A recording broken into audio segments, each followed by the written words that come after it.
But people with imposter syndrome can't accept praise, and they think everything that they do that is good is a fluke, and everything they do that is bad is because they're not good enough. And so they become perfectionists, always trying to do more. And when you become a perfectionist, if you've entered a race with no finishing line ever, 80% of women have imposter syndrome and 40% of men. And that in itself tells you something.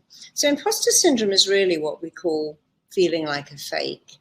I've got the job of my dreams, maybe the relationship of my dreams, although it comes up much more in a career. But I feel like a fake. I'm waiting to be found out. I'm doing this great job, but inside, I don't feel good enough. I don't feel worthy enough. I believe that one day people are going to see that I'm fake. And I've worked with incredibly famous film directors who say, you know, I'm just waiting for the penny to drop, and people will say, oh, he wasn't actually very good. And I was working with one many years ago who said, you know, I just feel like a fake. I'm just waiting to be found out. I said, but your last film got an Oscar. He went, I know, but there was really not any good nominations that year. And I said, but the one after that got an Oscar. I know. There were even worse nominations that year. So it's simply an inability to believe that you're good at what you do. It's an inability to believe that you have value, that you have something incredible to offer, and that you're really good. And having said that, it's actually very easy to fix it. You can do the fake it till you make it. But I think when you fake it till you make it, you still always think I'm a fake. I'm convincing everyone except the one person who needs to be convinced, which is me. So let's narrow it down. It's simply belief. I'm not good enough and I'm going to be found out. Everyone is better than me. Let me take you through some of the things on the slide. When you feel like a fraud, it doesn't matter how many people say you're amazing. Your feeling is, oh, they don't believe it, or I've managed to fool them, but I haven't fooled myself. So praise from other people doesn't really get rid of imposter syndrome. It's the waiting to be found out, no matter how many awards you get, how much feedback you get. It's the self-doubt. And many people who have imposter syndrome can't even accept praise. When you say you're so great, it's like, what do you want? Why are you saying that? You're saying that to make me feel good. It doesn't work. So praise for somebody with imposter syndrome is not even valid. They'll always look at, what do you want? What's your agenda? You're just saying that to get something from me. And many people with imposter syndrome overwork. They are always trying to be perfect. If I do this job perfectly, I can convince everyone that I've got a gift, I've got a talent. You know, even Elizabeth Taylor said people come to see how fat I've got, and actually I no longer disappoint them. Even people like Amy Winehouse couldn't believe they were really good. Even people like Whitney Houston, even Laurence Olivier, he was playing Hamlet one day, and apparently it was so incredible. He got 11 standing ovations, and people were crying in the seats because he was so good. And when he finished with all his ovations, the press ran to his dressing room and he said, don't write about that. They went, why not? He went, I don't know where it came from. And if you write about it and people come tomorrow to see me doing that, what if I can't do it? Now I'm going to disappoint them. So that was imposter syndrome. I don't know where that came from. He couldn't say it came from me. I have a gift to be a powerful actor. I can move the audience to tears. That's my gift. That's who I am. But people with imposter syndrome can't accept praise. And they think everything that they do that is good is a fluke, and everything they do that is bad is because they're not good enough. And so they become perfectionists, always trying to do more. And when you become a perfectionist, if you've entered a race with no finishing line ever. So people with imposter syndrome really can't accept success. We know many, many famous people who still say, well, that was a fluke. I don't know how I did that. I would guess I was just lucky. And they feel inadequate. But we're going to show you today how to identify how you've got it, but even better than that, how to stop having it. So let's begin. Over to you, Verity. Great. So The next question, actually, to expand on that a little bit, how can we start to identify it? How can we recognize in ourselves if we may be suffering from it? How can we pay better attention to what's going on inside of us? I mean, the quickest way is to listen to your self-talk. You know, it's completely normal. I'm a speaker, and it's normal to go on stage thinking, oh gosh, I hope I've remembered all of this. What if I get it wrong? It's normal to have some self-doubt. But if you want to know if you've got it, listen to your self-talk. Imagine you're recording your own thoughts and notice how much you say, well, that was a fluke. I don't know how I did that. I don't know if I can do that again. You know, and I remember when I wrote my first book, my publisher said, well, when's the next one? I went, oh no, I've only got one book in me. I couldn't possibly write another one. He said, don't be ridiculous. Of course you can. But at the time I didn't believe that. And now I'm just writing my 6th book. So listen to your dialogue and ask your friends, do you refuse compliments? When someone says, hey, I hear you're the best seller in your company, you go, well, no, not really. You know, there's somebody much better, but they happen to be sick at the moment. When someone says, I loved your talk, I love your product, I love your book, do you diminish it and go, oh, I don't know how I did that, and actually it's only doing well because, or well, you know, it's really easy for you to put that together, so it really doesn't have value. Actually take a real long, hard look at how do you accept praise. If someone says, I really love your outfit, do you go, oh, I've had it for 10 years, I got it in a second-hand job, it's got a hole in it. If someone says, I really love the way you deal with your team, do you go, well, I don't know how I did that? Because praise is a gift, and when someone gives you a gift, you have to say, thank you so much. You see, you want to expand into not being an imposter. And let's imagine you're expanding, you're moving like that. And every time you reject praise, you're contracting back. Every time you say, oh, yeah, that was nothing, don't mention it, you're rejecting it. And something else we do when someone says, I love your business, you go, I love your business. Your business is great too. You're also rejecting praise because you're diminishing what they're giving you. It's like, imagine if I gave you a gift and you gave me back exactly the same gift. Hey, I got a Jo Malone candle for you. Well, I've got one for you, so let's exchange. But now I'm back to where I was before. And it doesn't mean that you can't give people praise. But when someone praises you, let it in. Say, thank you so much. I'm so glad you love my product, my business, my ideas. I love them too. And I'm really happy that you like them. And then wait at least half an hour before you say, by the way, I really love your business. Or send them an email later, but don't do that. You praise me, I got to praise you. You've said something nice, I've got to give it back. You really have to get into accepting and letting praise in to get over imposter syndrome. And you have to become an expert at praising yourself. And one of the reasons imposter syndrome has become prolific is because years ago, most of us had a boss who would pat us on the back, go, hey, well done. What I saw you do today with that client was X, and it was really impressive. And I think you handled that really well. But now if you have a startup and you work for yourself, or you're working from home, we don't get that praise. We become what I call in a praise deficit. And if you are not getting praise, that's a problem. But here's the solution. Praise yourself. Imagine you're a coach working from home and your clients don't always feed back because they're so busy taking in what you say. They might go, oh my God, you're amazing, but they might not. So you have to take a minute and think, what do I need to hear on a daily basis to free me from imposter syndrome? And we can all do that right now. Take a minute. What do you need to hear on a daily basis, even an hourly basis, that will free you from imposter syndrome?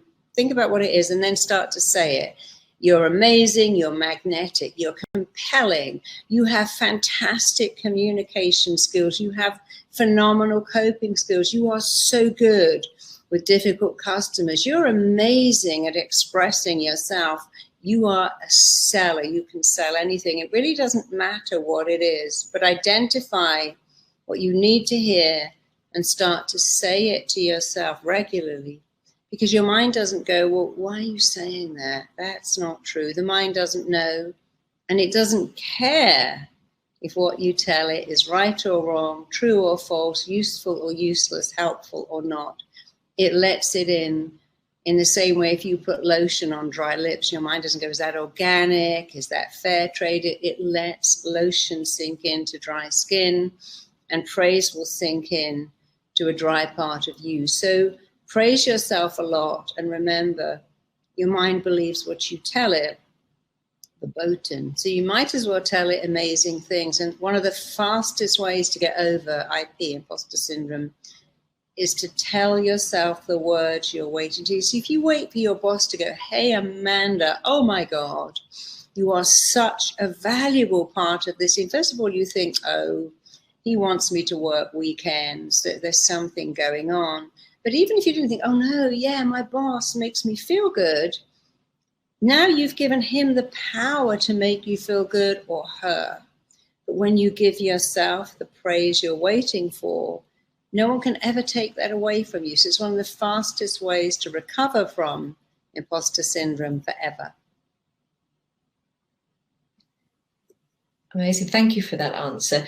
So there will be some people for whom they maybe have a deeper rooted issue, something that's perhaps from their past, a past experience, or their environment growing up. How would you use RTT to help people with that, where it's a deeper rooted issue causing this imposter syndrome?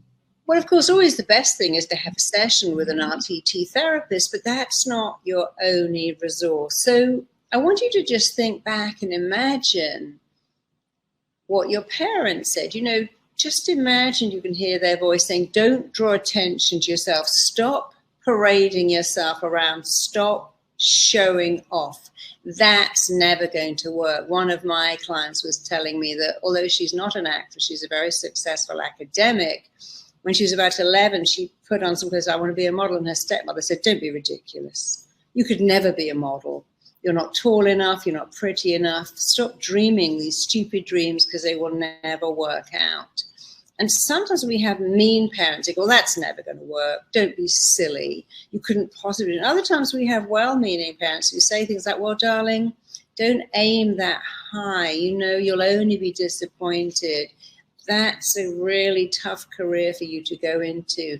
When my daughter wanted to be an artist, I said to her, you know, darling, you should be an artist. You're so gifted, but you must remember you're going into a business where there's a lot of rejection. People can reject your work and love your work, and you have to really be able to deal with that. But I didn't ever say, well, you know, oh no, artists are all starving in a garret. Nobody makes any money in that. So it's very often our parents and also teachers who say things like, well, aim low, you won't be disappointed. My daughter's teacher said to her, I think you should apply to a really low grade art school because you'll get in. Don't apply to the best one. I was so cross. I said, apply to the best one. And my daughter, I remember calling me from a station going, Mummy, it was terrible. I went in, I showed them my portfolio and they said, thank you very much. And I left. And they didn't even spend any time with me. But then they called and said, oh, we loved you immediately. We didn't need to interview. When I went to be interviewed to do a TED talk, I walked in, they said, thanks very much, we'll be in touch. And I was like, wow, they don't want me. But then they called and said, oh, no, we loved you. We didn't even need to interview you. So sometimes we have these fears, but it all stems from childhood. Did you have a parent who said you can do whatever you want, reach for the stars, you'll probably get it. If you work hard, and you believe in yourself, you'll be amazing, because 85% of your success is having a success mindset. If you had a teacher who believed in you and said, hey, you have a real gift here and you must monetize that gift and use that gift. It's your gift. You've got to share it with the world. Sadly, most of us hear the opposite. Oh, don't do that. You'll be disappointed. When I was training, one of my therapists in RTT, who's immensely successful, her name is Shani, she happened to take on a darts player and she took him right to number one and he paid her a lot of money. And her mother said, that's ridiculous. No one should be paid that amount of money. People just have to get on with it, because her mother came from an era where she didn't understand therapy, didn't understand RTT, and was actually horrified that her daughter was getting several £1,000 per session. And rather than praise, I said, well, that's silly. That's ridiculous. Nobody should earn that amount of money. Sometimes we hear things like, don't brag. You know, your poor sister's not as smart as you. How do you think she feels when you show off? I've had clients who say, my own mother said, your dad is really jealous and he feels inadequate. So please play down your success. And of course, we have to remember something incredibly powerful and so true. When we are born on the planet, we must find connection. Our number one drive is find connection. Because if I'm connected, I will survive. If I connect to the people raising me, I'm going to make it. And then many children say, you know, I was really the best at tennis, the best at art, but all the other kids rejected me. I worked with somebody who was so good at tennis. She could be any boy. But what happened is she started to play it down because they didn't like it that she was so good.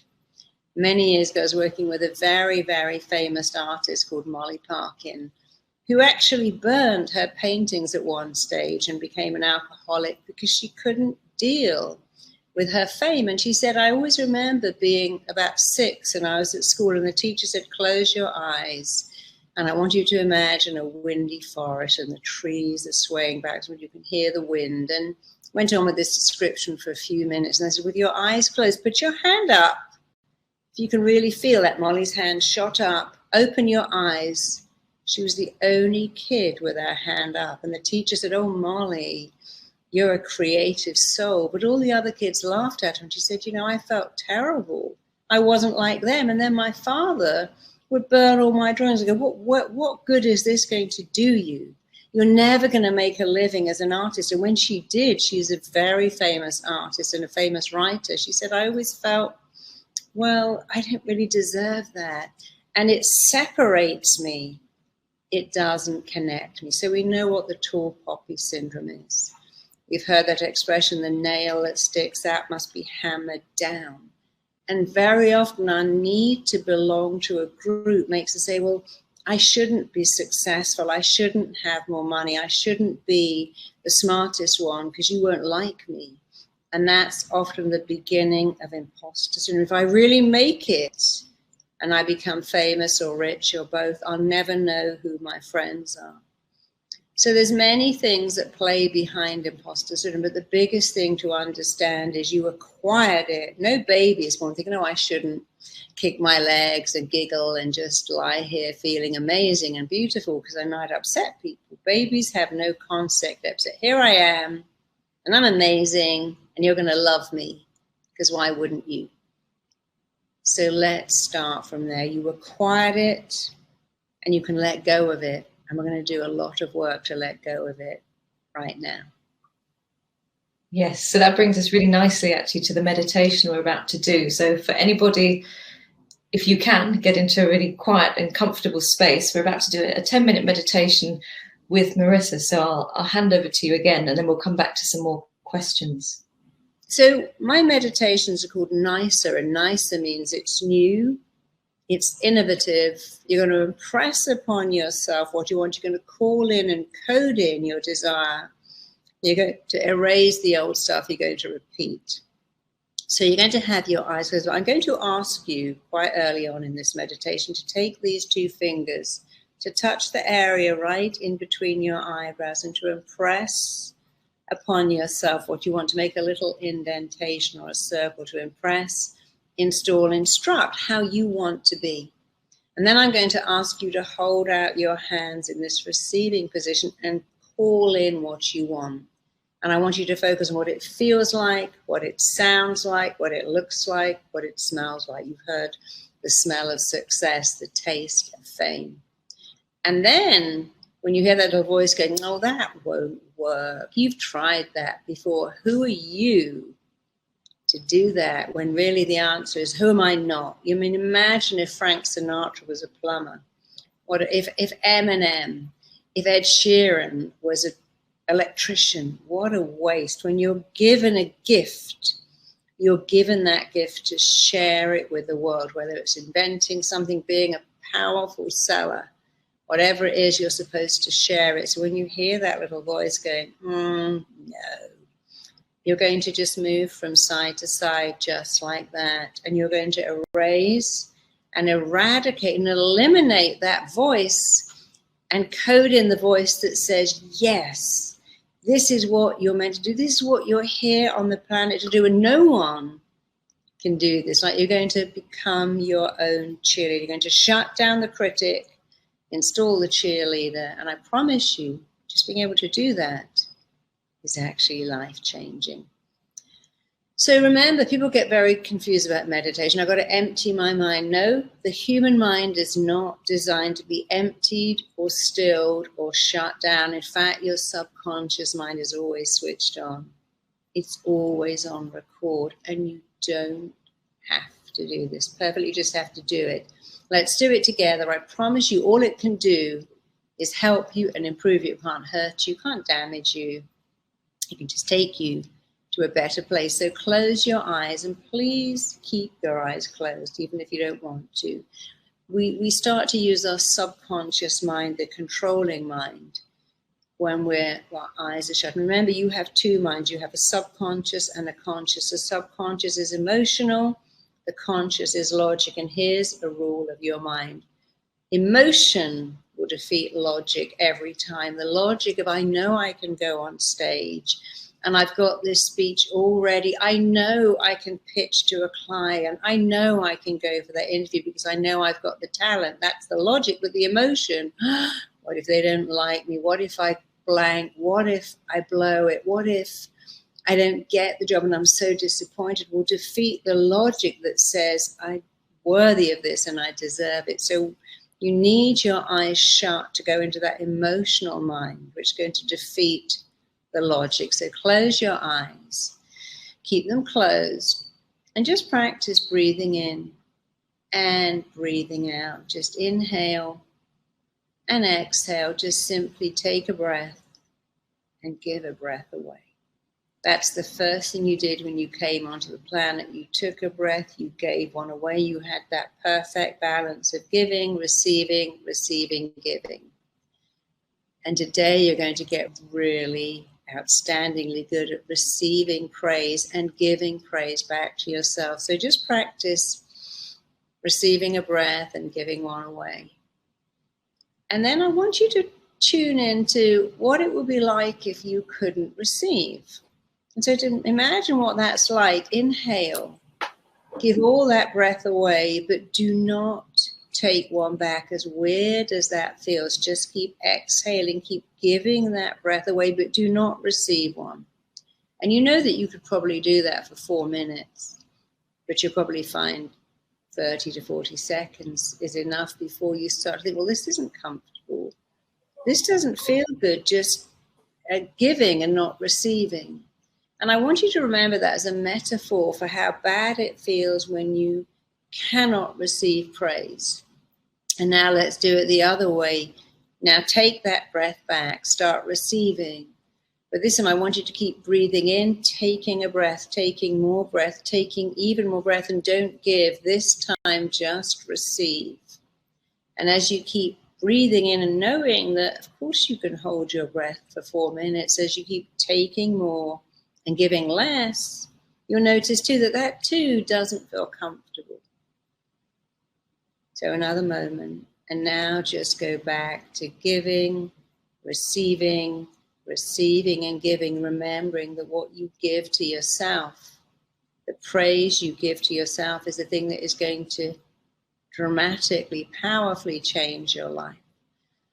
So as you continue to breathe in and to breathe out, I want you to imagine how your life would be if you didn't have imposter syndrome, if you absolutely believed in yourself, if you knew with unshakable conviction that you had a gift and your job was to share that gift. How would your life be if you could fill yourself up with the praise you needed to hear? If you go out into the world in your chosen career and know that you're amazing and outstanding and worthy of and deserving of success, how would that feel? I want you to take those 2 fingers and just press the area in between your eyebrows. And I want you to impress upon yourself what you want. Forget about what you don't want. Let's just focus on what you want. And I want you to say out loud, as you press, I want you to repeat after me, what I require of myself, what I give to myself, and what I insist on for myself is phenomenal, extraordinary self-belief. With your eyes closed, still pressing, say that again and make your voice have this kind of unshakable, unwavering conviction. What I require for myself. Repeat after me, what I give to myself. Repeat, what I insist on for myself is knowing I'm worthy, knowing I have a gift, I have a talent, and I'm here to share that with the world. I'm here to give and receive, to give of my gift and talent, and to receive wealth, praise, recognition for my gift and talent. And still with your eyes closed, open out your hands into that receiving pose. And I want you to call in, to code into yourself what it looks like when you move through the world knowing that you are significant, that you matter, that you're worthy. How is your body language? How do you hold yourself? How do you walk? How do you talk?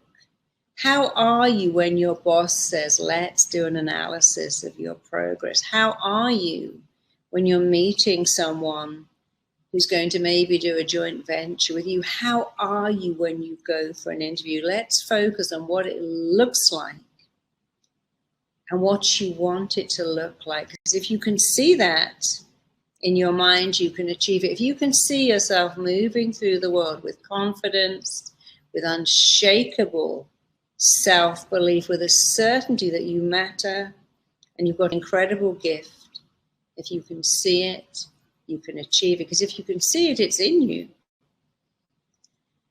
And now I want you to add to that, what does it feel like when you wake up going, wow, I love what I do. I do what I love. I'm really good at my job. And not only do I know that, people around me recognize that I'm gifted, that I'm talented, that I've got something to offer the world. Imagine what it feels like when you get recognition and feedback that says you're extraordinary, you're amazing. I'm so glad you work with this company. You are indispensable to this team. We value you so much. Or what would it feel like if you work for yourself and you tell yourself those same things? I'm doing a great job. What does it look like? Code that into yourself. What does it feel like? And here's a biggie. What does it sound like? And right now I want you to start saying the words that you're waiting for someone else to say, the words that you're giving someone else the power to say or not say to you. I want you to say, I'm amazing. I'm extraordinary. I'm gifted. I'm talented. I have something phenomenal and exceptional to offer the world, and no one on the planet can do my job quite like me. And let's say that again, because of course the mind learns by repetition. I'm amazing. I'm exceptional. I'm gifted. I'm talented. I'm extraordinary in my career. I have gifts and skills that make me stand out as amazing. And I want you to take another minute and I want you to add to that, because you know better than me the words you've been waiting your entire career to hear. If you had an amazing boss who gave you incredible feedback, what would he say? Whatever it is, say it now. Say it out loud and say it with a strong, convicting voice. Go ahead.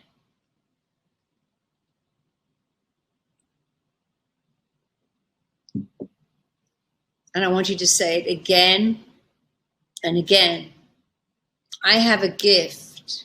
I have a talent. I am worthy of recognition and success. I walk through the world knowing that I matter, that I'm significant, that I have something unique to offer the world. Say it again and say it again.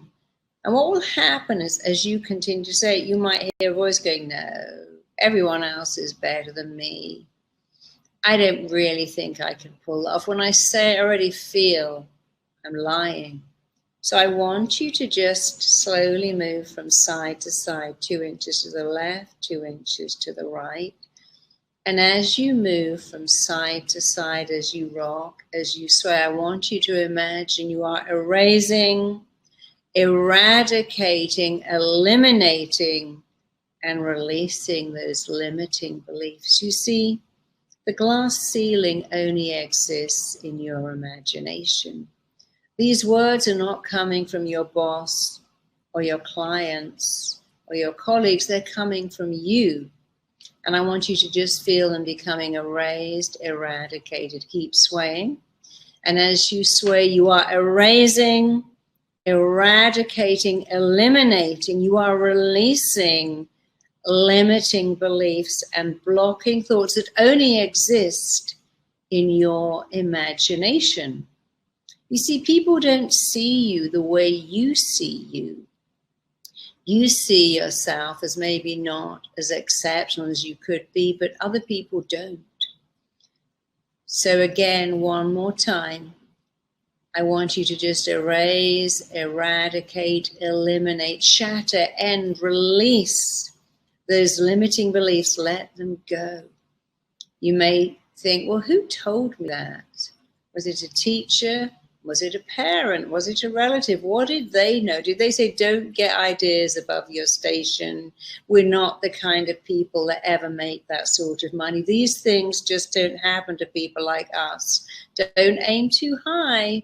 You might be disappointed. Whatever you're hearing that is negative, sway.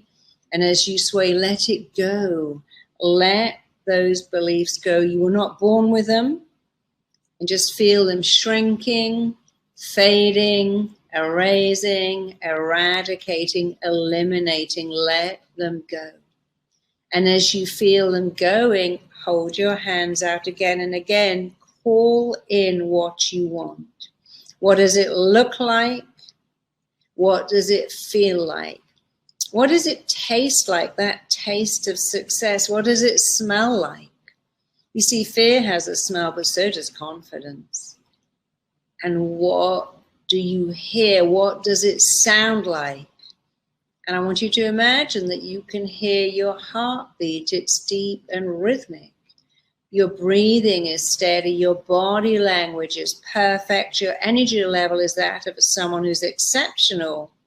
And your self-talk is profoundly amazing as you say things like, I'm a success. People can only find out from me that I'm gifted. That's the only thing. If you looked into me, all you could see is talent. Say that. If you look into me, if you look over me and around me and through me, you will see talent. If you cut into me like a stick of rock, you'll see talent and self-worth at my very core. And I want you to say, I accept praise because I deserve it. And I let it in. I validate myself every day with my own praise. And in doing that, it's so easy for me to be more validated by the praise of other people because I know I deserve it. I know I'm worth it. I'm good enough just the way I am. I'm phenomenal. I don't have to prove it. Of course I do great work. But I already have something amazing to offer the world. I accept success. I accept praise every day. I focus on the fact that I'm worthy of, deserving of, and ready for success. And let's do all of that again. I am a success. I feel like a success. And people see me and see the real me. They see somebody amazing with something incredible to offer the world. I accept praise because I'm worth it. And I praise myself every day because my self-esteem grows as I accept praise, which I do all the time. Keep repeating these words, and I'm talking not about me, but you. When I say I'm talking about you, not me. I feel validated. I accept success. I accept recognition. I accept praise. I feel great. I'm on this planet to be amazing, and I'm loving every minute of being amazing. And I want you to continue doing this just for one more minute or two. And as you say, accept praise, if you hear those going, no, you don't, you know what to do. Just sway from side to side. Turn that voice into Minnie Mouse or Tweety Pie or Donald Duck. Laugh and go, yeah, watch me. So keep saying the things that will grow your self-esteem, that will nourish your soul, that will grow you as a person. And when you hear that little silly voice saying, no, I want you to turn it into Mickey Mouse and laugh at it. Turn it into Donald Duck and go, yeah, why don't you just stand back and watch who I am and what I'm doing? And again, erase that limiting voice. Shut it down. You're turning that inner critic into a powerful cheerleader. And a cheerleader only knows how to bang cymbals, blow a trumpet, bang a drum, scream your name, do cartwheels, and say things like, you've got this, you're amazing, go you. No one can do this better. Even on a bad day, a cheerleader cheers and goes, well, it doesn't matter, you'll be amazing tomorrow. So I want you to know that you have the power every day, every hour to shut down your inner critic, like turning down a radio, but turning on your cheerleader who cheers and believes in you and says the words you've been waiting to hear for years, and don't wait another moment. Say them, repeat them, state them, affirm them, validate who you are. And very quickly you'll find that that whole IP is something you used to have once upon a lifetime ago. It is shrinking, fading, disappearing. It's leaving you. So take another moment and remember, even though we're just spending a little while on this technique isn't going to self-implode. You can do this anytime at all, on the commute to work, when you're in the bar, just before you go to sleep, just after you wake up, at any time, just before an important meeting. You can impress upon yourself what you require and insist on for you. You can code in and call in what it looks like, sounds like, feels like. And you can erase and eradicate anything that would get in your way, including your own limiting beliefs. And you can repeat and rewire and be a cheerleader instead of a critic, because criticism withers and praise and cheering grows. And you're growing as a person right now. And you're going to continue growing. So when you're ready, just open up your eyes and just come back into the room and take a moment. Thank you. That was really amazing, and some amazing tips. Thank you. The physicalizing it and changing the voice was amazing. That's an amazing technique for people to hang on to.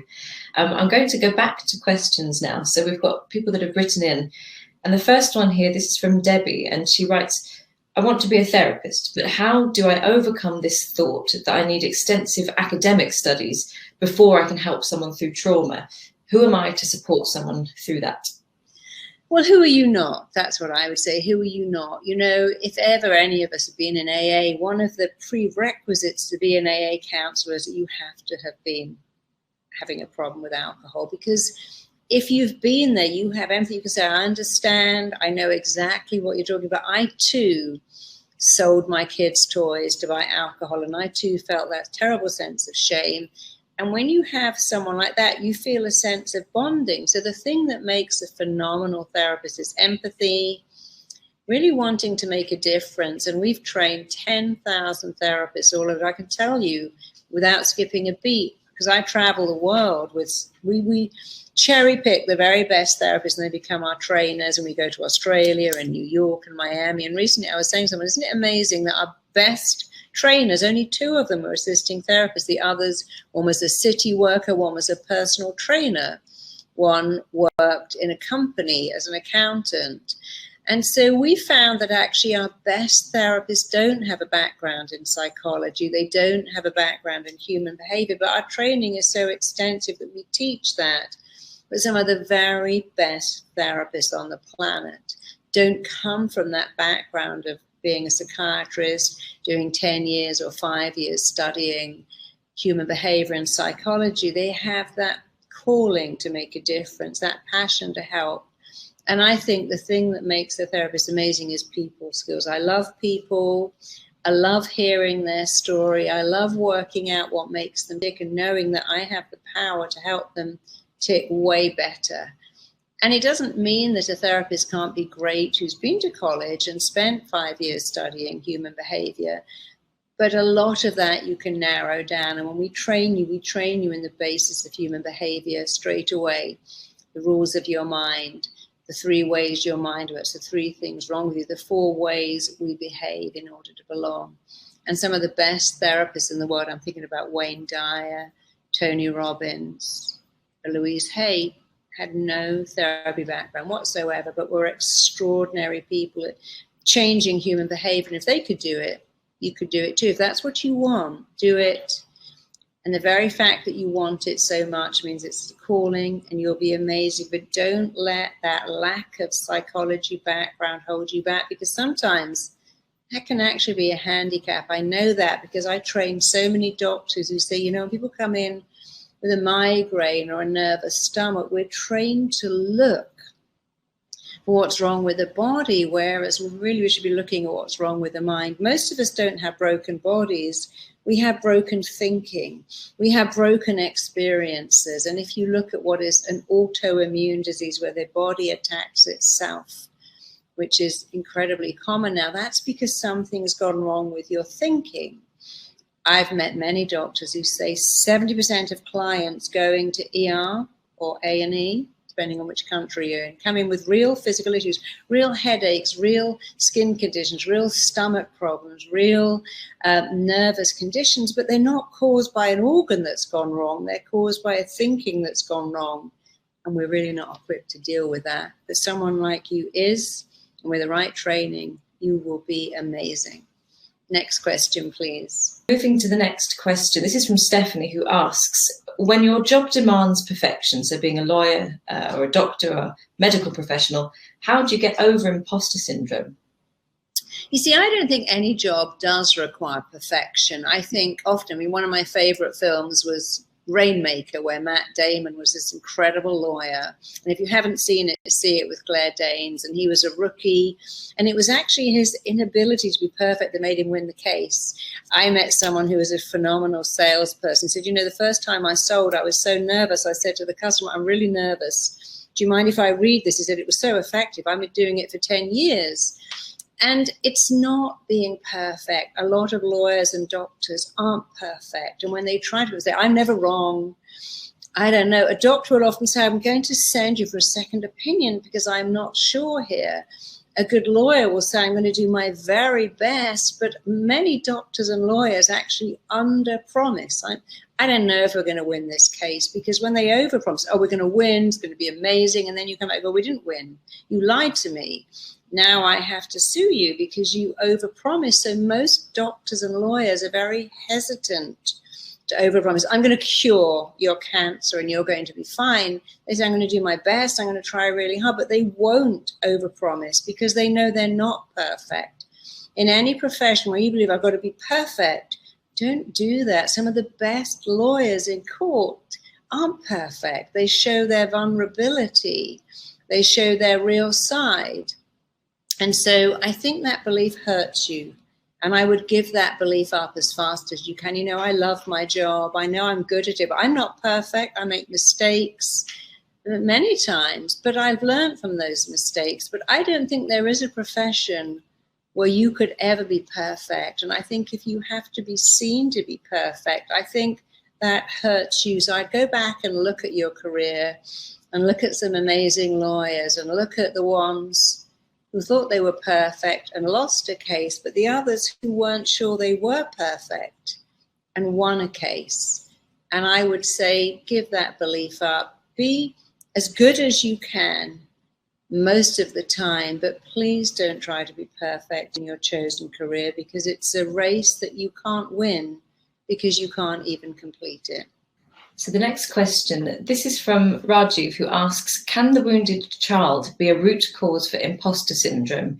So that might need some explanation a little bit around what that means, wounded inner child. Well, here's the thing about the wounded inner child. You know, a baby comes onto the planet, they believe they're worthy in the womb and all their needs are met. When you're in the womb, it's rather like being in Hawaii. It's always 75 degrees. You have 24-hour room service. No baby thinks I'm not worthy, I don't deserve attention, I shouldn't cry because my mum's exhausted. But then what happens is, as children, we have very simple needs. I mean, they're so simple, I could reel them off the top of my head right now. A newborn baby's need is to feel significant, to feel connected, to feel worthy of your love, because they know one thing innately: if you care about me, I'm going to survive on the planet because you'll take care of me. And that little baby becomes a toddler who has very similar needs. I need to feel significant. I need to feel I matter. I need to feel celebrated. I need to feel worthy. I need to feel connected. And as we get older, there's another need that comes in, which is I need you to be proud of me. The problem is that when those needs are not met, and so often they're not, they'll say, oh, I wish I'd never had you. You're so expensive. It cost me so much money. You were the fourth girl and I really wanted a boy. And I cried when you were born because I was so disappointed. Not all parents say that, but often they do. The child starts to realize their needs. And my parents don't celebrate my birthday. My parents don't turn up to school to pick up. They never come to prize day or sports day. They don't tune into what I need. Now the child has a belief, no one's ever going to meet these needs. And they go through the world with two beliefs. I can't get these needs met, or I've got to find someone to meet my needs. But then if they leave me, I'm back to having these unmet needs. And when a child's needs are not met, they never stop loving the parent or the carer. They immediately stop loving themselves. And so inner child work is quite profound, and it's practiced by so many different cultures and religions because it takes you back and it shows you that child with unmet needs, and it shows you how to meet those needs. I never had a birthday, well, I can celebrate that. I never got praise, I can give myself praise. I wasn't loved, well, I can start today loving myself. Nobody had time for me. Well, I'm going to change that. So the inner child work is going back and seeing what's happened to that child and reclaiming them and putting them back together again. And it's immensely powerful. People often say to me, wow, who would have thought that 10 minutes was so profound? I suddenly understood everything. In fact, somebody wrote to me and said, you know, I just read your book and I listened to you on YouTube, and then I went back and took a look at my inner child and realized I blamed myself for everything, even my sister burning her hands, because when I was 2 or 3, my mother went out to hang out laundry, left me and my baby sister, left me in charge of the baby sister, who put her hands on the oven and burnt them. And for the rest of my life, I've been told, look at your sister, you did that. But I didn't do it, they did it. They left me in charge of a baby when I was 3. And I could never say that before. And so the inner child work allows you to say, hey, I deserved love and affection and attention. I didn't get it, but I'm going to give it to myself now. And it's incredibly powerful. And part of its power is its strength and its simplicity, because no child is born with imposter syndrome ever. In fact, if you think about this, I used to drive my little girl to school with her friends in the car, and they'd play X-Factor. They'd go, hey, sing a song, I'm Simon Cowell. No, yes. and they'd all sing, and I'd ask them to sing, and they'd sing me songs, and they just found that the most normal thing. Imagine if I was taking 14, I was like, hey, can someone sing that? Oh God, you're so embarrassing, I'm not going to sing. A little kid will dance, sing, perform, because they have no concept that you could reject them. That kid as a teenager will hold back from many, many things. I mean, you only have to go to a park or a pool and hear children go, Mummy, look at me swing, look at me in the pool, watch me jump, watch me dive, watch me swim, watch me come down the slide, because they have no concept. They go, you're not very good. Oh, you could have done a much better dive than that. They're saying, watch me celebrate who I am and look at all the things I can do. But you simply won't find that with a group of 14-year-olds who've already started to think, oh, don't watch me. I might get it wrong. Don't look at me because I'm probably not good enough. So we know we're not born with it. And that's great news, because if we're not born with it, we can let it go because we only ever acquired it. And I really hope that helps you. Next question, please. Thank you for that. I just want to read out a really lovely comment we've had, actually, someone's testimonial. This is Maria Kelly, and she says, I attended the live training with this wonderful lady and her team in the shadow of my imposter syndrome. I've totally overcome the negative self-talk and feelings by making my own recording and listening to it every day. Imposter syndrome is the one biggest thing that kept me small. So that's amazing to hear you've overcome that. Thank you for telling us and sharing it. One quick question, Marisa. Somebody's asked, is imposter syndrome linked to procrastination? Yes, it absolutely can be. You see, if you feel not good enough, then your fear is going to be one day I'll be found out. And many people who fear not being good enough either self-sabotage or procrastinate, because then they can say, well, you know, I could have written a great book. I could have started my own business. I could have done this, created this product. But you see, I was a massive procrastinator. I just couldn't get off the couch, or I had this self-sabotage. I don't know what was going on. What is going on is I'm so scared of failing and inventing a product, opening a business, saying, oh, it failed. It's actually less painful to say, well, it was the imposter syndrome. And so our fear of failing is profound. Our fear of rejection is profound. And that isn't always why you have procrastination, but it's very, very common. It's what I call the unspeakable truth. I've created one problem. I procrastinate, I self-sabotage, I eat cookies when I should be working, I stay up all night watching Netflix, and I've got a really important meeting the next day. I don't know why I'm doing that. You're doing it to stop yourself getting to the unspeakable truth. I'm just not good enough. I've done the work and I failed. And it's easier to blame a habit. Oh, it was the drinking, it was the insomnia. But when you know that you're worth it, you don't have those habits. They go, hey, no, I am worth it. I'm going to write this book, make this product, grow this business because I'm worth it. And so it's very important to understand that all of these little things or big things that get in the way are just trying to move you away from your fear of not being good enough. But when you decide to remind yourself that you are good enough, all of those habits that you don't need will just go away. Check out my next video here.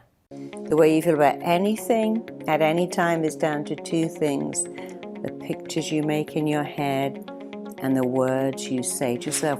And number one habit to stop you being successful is waiting for perfection.